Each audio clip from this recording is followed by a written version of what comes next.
नमस्ते, मी परीक्षित पाटील, तहसीलदार गुहागर. माननीय राज्य निवडणूक आयोगाकडून 13 जानेवारी 2026 रोजी रत्नागिरी जिल्हा परिषद आणि आपल्या गुहागर पंचायत समितीच्या जो निवडणुकीचा सार्वत्रिक निवडणूक 2026चा जो कार्यक्रम आहे तो कार्यक्रम जाहीर केलेला आहे. ह्या कार्यक्रमानुसार नामनिर्देशनाची प्रक्रिया जी आहे ती 16 ते 21 या जानेवारी या तारखेपर्यंत नामनिर्देशन पत्र दाखल करता येणार आहे. नामनिर्देशन पत्र दाखल करण्यासाठी तहसीलदार कक्ष तहसील कार्यालय गुहागर हे निवडणूक निर्णय अधिकारी यांचं कार्यालय असणार आहे. नामनिर्देशन पत्राची छाननी जी आहे ती 22 जानेवारी 2026 रोजी होणार आहे. नामनिर्देशन पत्र छाननी झाल्यानंतर दिनांक 23, 24 आणि 27 या 3 दिवशी उमेदवारी मागे घेण्याचा कालावधी असणार आहे. उमेदवारी माघारीचा कालावधी हा 27 तारखेला दुपारी 3 वाजेपर्यंत असणार आहे. त्यानंतर लगेच चिन्ह वाटप आणि निवडणूक लढवणाऱ्या उमेदवारांची यादी ही तयार होणार आहे. शक्य म्हणजे ज्या ठिकाणी निवडणुकीची आवश्यकता आहे त्या ठिकाणी 5 फेब्रुवारी 2026 रोजी सकाळी 7:30 ते सायंकाळी 5:30 या वेळेमध्ये मतदान प्रक्रिया राबवली जाणार आहे. त्यानंतर 7 फेब्रुवारी रोजी सकाळी 10 वाजता मतमोजणीची प्रक्रिया सुरू होईल.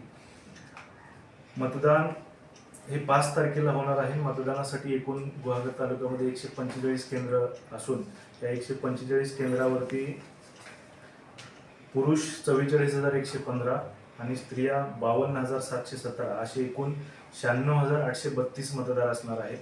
गुहागर तालुक्यामध्ये जिल्हा परिषद रत्नागिरीसाठी एकूण 5 गट आहेत आणि पंचायत समिती गुहागरसाठी एकूण 10 गण आहेत. तसं एकूण 15 जागांसाठी आपल्याला गुहागर तालुक्यामध्ये निवडणूक प्रक्रिया पार पाडावी लागणार आहे.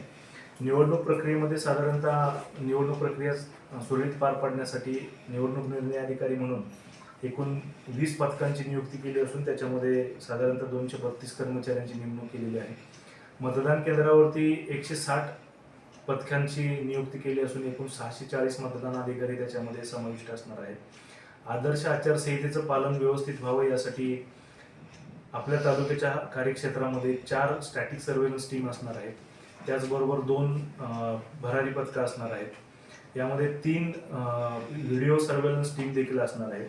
त्याच्यामध्ये आचारसंहिता पथकाची देखील नियुक्ती केली असून सर्व बाबींचं पालन केलं जाईल याकडे काटेकोरपणे लक्ष दिलं जाणार आहे.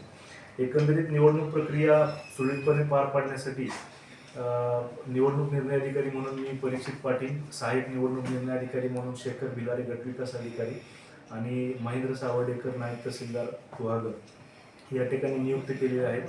या सर्व प्रक्रिया चांगल्या पद्धतीने पार पाडाव्यात यासाठी पूर्णपणे नियोजन करण्यात आलेलं आहे. थँक्यू.